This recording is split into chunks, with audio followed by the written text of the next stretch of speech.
Hello, everybody. I'm your host, Mike Downer, and thanks for joining me once again on the Integrator Arena Podcast.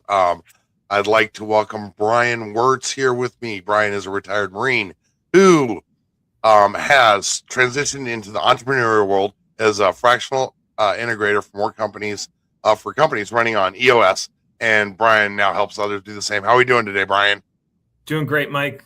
Glad to be back here doing more of these. This is great. Yeah, just helping other integrators become brilliant in the basics and win, right? Right, Brian? Exactly. So what we're going to be doing here, so this is we're getting into a new round of things. We're just going to have a little more of a conversation. And today's objective is why do so many highly capable leaders struggle when they first step into the integrator role? So, Brian, you've worked with many integrators over the years. And when did you first realize that so many proven leaders experience similar challenges when stepping into the integrator role? Well, I guess it starts with my own experience. The first time I was an integrator, I sought out the role because I read Rocket Fuel. It was a book that really resonated with me. I was actually going to try and start a business using EOS as the template for how I ran my business. It was COVID, so bad timing. Throughout all of that, I had, I ended up finding a visionary looking for an integrator, had Rocket Fuel as the blueprint for that relationship, had just read Traction. I read Rocket Fuel before Traction, and I'm like, hey, I know everything I need to know. I've got a great background as a Marine. I know how to lead. I've done management in the Marine Corps, out of the Marine Corps. I figured I had what I needed.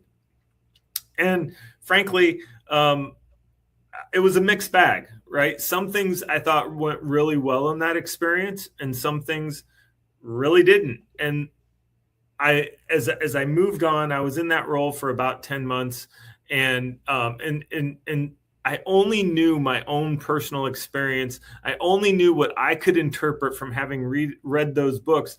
I didn't really have the broader context of how the whole EOS system worked, what it meant to implement with an implementer. I didn't have all of this grander context.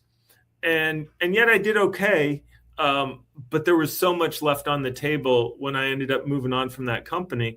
And over the years, I ended up working, as I found my next set of opportunities, both of those opportunities, and I moved into the fractional space. I was working with an implementer and learning a little bit more, learning from someone who actually taught EOS. And that was a big next step for me.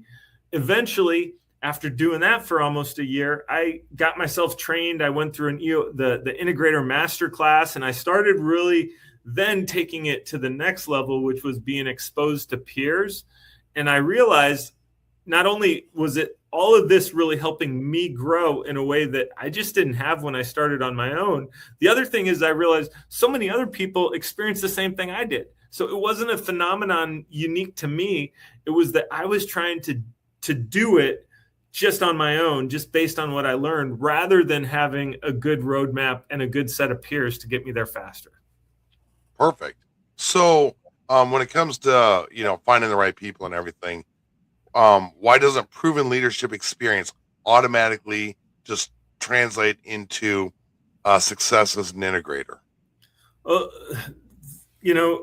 Leadership experience is great. And proven leaders, that means, leadership really is an amazing capability. The ability to influence people, coach, lead, develop, inspire, all of that is wonderful.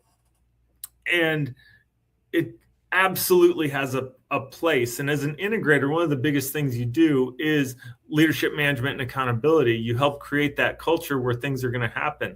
The challenge is that's the outcome of a whole bunch of actions. And if you step into an integrator role, a COO role in a small business, either unprepared or without the right set of tools to support you, like me going into a role that I conceptually understood from a book, but I didn't really have the broader context of how to put all the pieces of EOS or bring things together in a way that makes sense. the only thing I had was my one unique experience, and I was learning as I go. I was building the plane as I was flying it. So,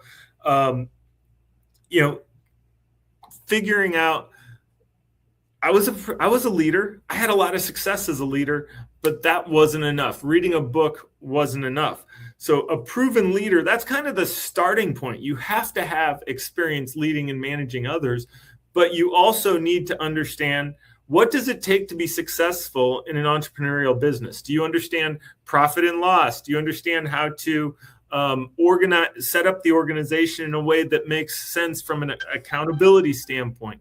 Do you understand how to communicate and get the right messages out to the organization and to grow things not only at the top level, but at the next level or levels down?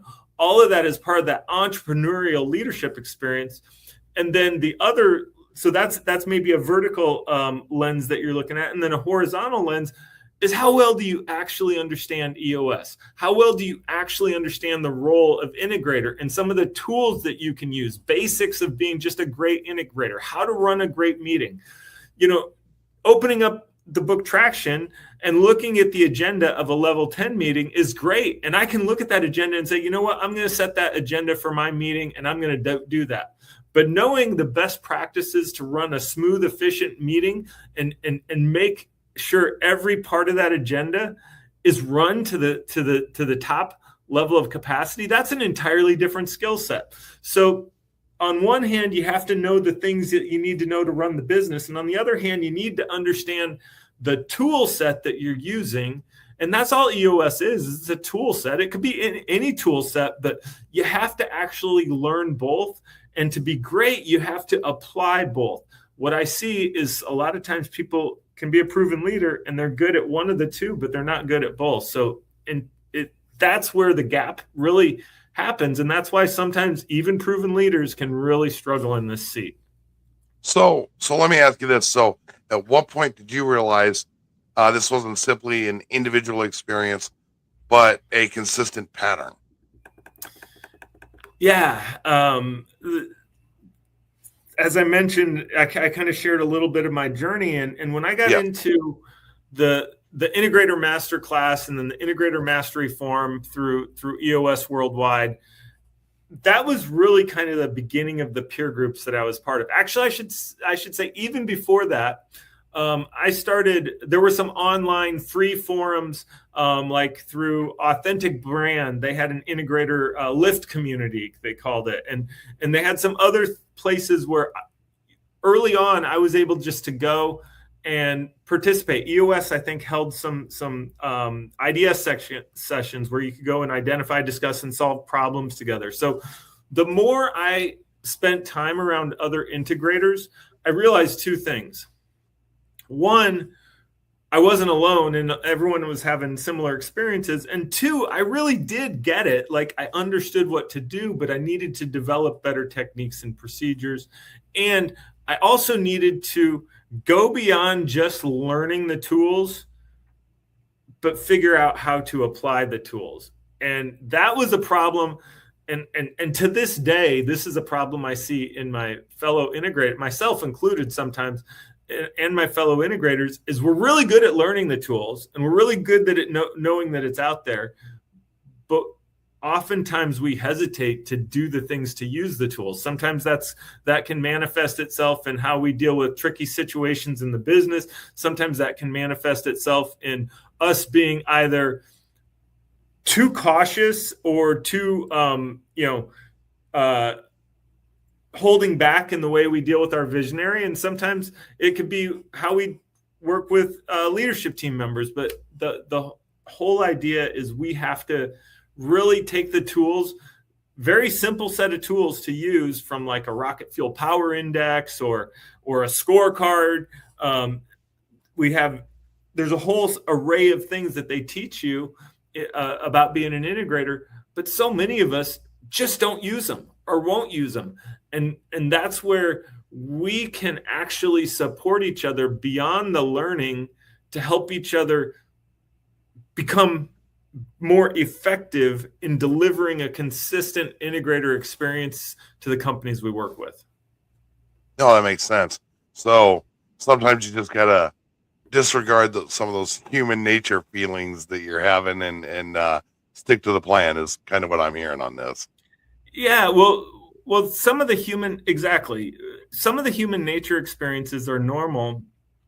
But I will tell you, I brought up integrators that are hesitant to push back on their visionary, right? Yes. And this can be a big challenge for some. Coming from the military, I've made the case in the previous set of episodes on what great integrators prior military can be. I will tell you, there's also a built-in challenge there.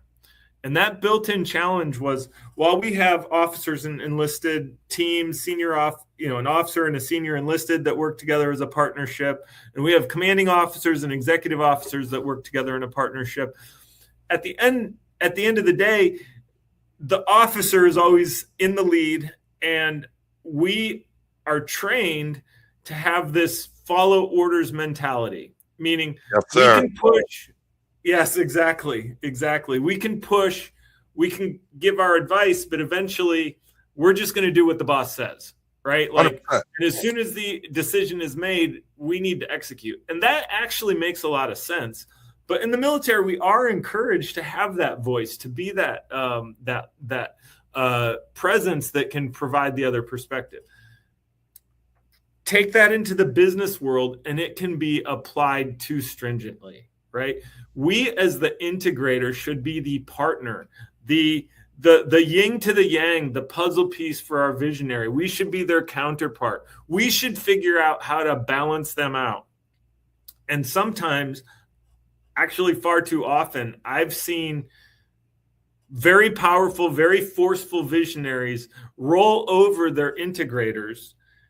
And rather than early on, the integrator establishing boundaries and setting up good, healthy relationships and pushing back and actually challenging the visionary to become a better version of themselves, they let the visionary run wild and just amplify what they're doing until it becomes an untenable situation and they just want to throw their hands up.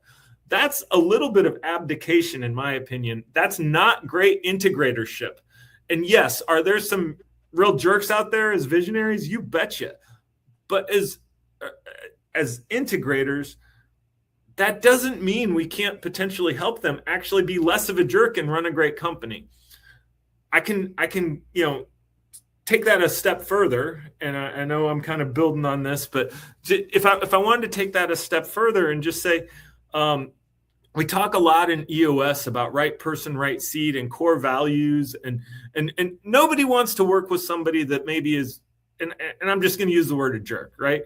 But the fact of the matter is, just because somebody can be a challenging person to work with doesn't necessarily mean it couldn't be a values match and an organization worth being a part of, particularly for somebody that's new and developing. Sometimes situations like that give you a chance to prove yourself and to learn, and you can make the organization better.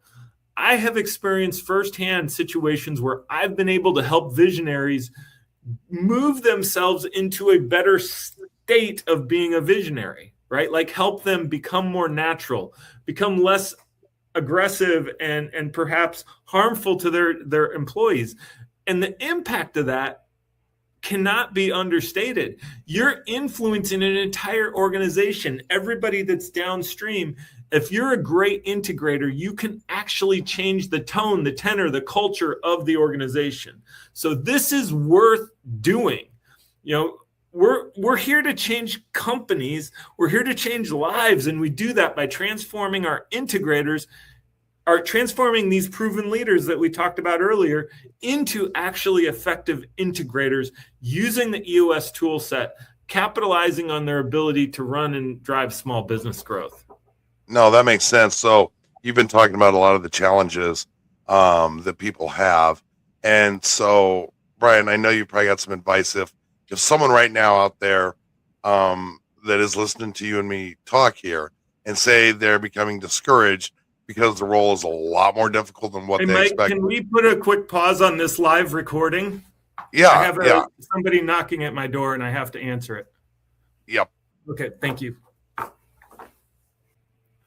Yeah, sometimes life happens, and you know what? When you're as important a guy as Brian is, there's going to be some interruptions. So, Brian, what I was asking you, um, before, someone was knocking at your door, you know, and I can't blame them because they're trying to get all that wisdom that you've got. So they're just anxious to get to talk to you. So it's not their fault. But so if someone listening right now is getting discouraged because they thought that this role is a lot more difficult than what they ever expected, what would you like them to understand? There's a lot there's a lot of support out there, right? And sometimes it begins by recognizing there's value in getting support, recognizing there's value in trying to take it from your own lived experience and tap into an actual growth path that's been established. I wasn't aware of anything that looked like that when I started. And even as I got into it, I never found anything that was holistically there that really showed the type of intentional growth development, a developmental continuum that I thought was needed to truly develop as an integrator. So I would want everybody to know that you don't have to do it alone, and you don't have to do it in the slow lane like I did. I don't really think that I did it in the slow lane. I think I grew pretty fast and intentionally. I also think it's possible to grow faster and more intentionally than I did, which is why I kind of reversed engineered what worked and didn't work and tried to come up with a path that would make sense for others. And so whether somebody is interested in learning about that path or they just explore other things that are out there, I would say don't do it on your own. Like, get some help. Not help. It's not help. It's get some support, get some peers, get a roadmap so that you know where you're going and how to make the most out of the opportunities that are ahead of you. No, and that get makes success in your business. Yeah, no, that makes complete sense. So let me ask you this: was there any particular experience that changed your thinking? Well, let me go back to the first one, right? Okay. You know, it's COVID. Somebody hires me to be their integrator. We are using EOS. We haven't really fully chosen EOS though. We're using EOS and we're using other things, kind of a best of breed approach. And we're getting mixed results. I think I'm applying some aspects of it well, and other aspects, you know, we were probably too small to actually have it work right for us, you know. So there was just all this stuff like this should be working better than it is, and we weren't really, getting through getting the sort of success we needed. And then fast forward to when I got into my first couple of fractional roles, working with an implementer, learning more about it deliberately made a huge difference. And because of that, we eventually got into a routine where we were starting to see the success come along. And even then, I knew I was just scratching the surface. So it was really seeing the difference from that first experience to the next set of experiences, and seeing how my own growth and development was moving along so much better now that I was expanding it beyond just having read a book and thinking I could apply it all on my own. No, that makes sense. So, talking about, your growth journey and everything, can you share an experience or a specific example of what helped you in this, the pathway, the journey to, your success? Yeah. So the things that helped me, I mentioned some of them. Definitely getting into the Integrator Master class and going to the Integrator Mastery Forum. I will tell you, probably the best thing that helped me as an integrator was being an integrator. Okay. Having that first mediocre experience and having my next better experiences, and then even more better experiences after that, I did a lot of things right. I did some things wrong. I learned from it. And it was really this growth mindset. Combine that with actively seeking out learning, actively seeking out peer groups, and having a chance to then, when you're an integrator, you're working in a small business and things are going right and wrong in that small business. They are making money or losing money. They're having operational success. They're having operational challenges. All those things are fuel to make you better if you use them that way. Solving issues, figuring out how to run meetings well. All those things help and help guide me in what it takes to be successful. And that's where further along, I was getting a lot of people referred to me just to give them advice, right? Very informal kind of coaching. And it was through that because I was giving, I wasn't consistent. I was telling people consistently what was right for them. That was good. But I wasn't ever giving anybody a full picture. I was just talk to them for half hour, 45 minutes, have a good conversation, meet a good person. And then most of them I've never talked to again in my life. Hopefully they're doing well. I'm sure many of them are. But that's when I was like, you know what? I think there were elements of what I've done that have worked for me. I can probably help other people on this same path. And that's a couple years ago when I started to create what's become the Integrator Arena and this developmental continuum. I had the fortunate experience in the Marine Corps to do curriculum development at a couple different levels, both at the design level and at the implementation level. And so being able to take that and apply it to reverse engineering what worked for me has really been an effective way to create something that I think others are finding helpful in their own journey. No, that makes a lot of sense. So let's just kind of wind this up. And with the last question that I have for you. So we've talked a lot about, your career path, the successes, the bumps in the road that you learned from and everything. So looking back at yourself when you first picked up that book, how has your thinking evolved over time to where it is today? It's a deep question. It is. It's interesting. You don't think you're going to meet the authors of the books you read, excuse me. When I read Rocket Fuel probably 8 or 9 years ago for the first time at the recommendation of a fellow veteran, I didn't really even know what the book was. I didn't know what to expect. I didn't certainly realize how much I would connect with it and the impact it would have on my life. Fast forward over the next year, I'm talking to somebody about the book Rocket Fuel, and they actually run their business using EOS, and they say Rocket Fuel is great, but have you read Traction? And I'm like, what? I didn't even know about the book Traction. I didn't know that they both had anything to do with EOS. I went from that 9 years ago to joining the Integrator Mastery Forum, being trained by Mark Winters through that process, the co-author of Rocket Fuel, to having had the chance to go to multiple EOS conferences, meet lots of EOS implementers, meet the folks that run EOS worldwide and get to know them, get to know Mark Winters even more than just learning from him. I've had many interactions with him over the years. And these are 9 years later, I'm actually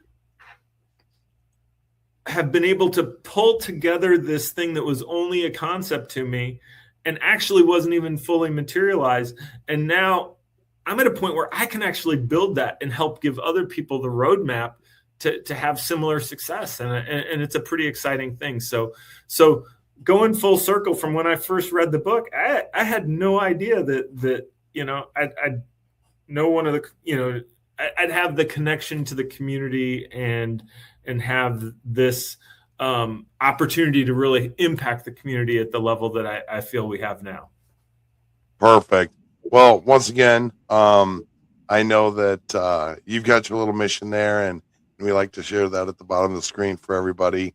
Brian, thanks again for joining us and letting us know kind of your journey on how all this got started and how you can help other people win. So thanks again, Brian. I look forward to our next conversation. All right. Thanks, Mike. Likewise. Have a great day. We'll talk soon.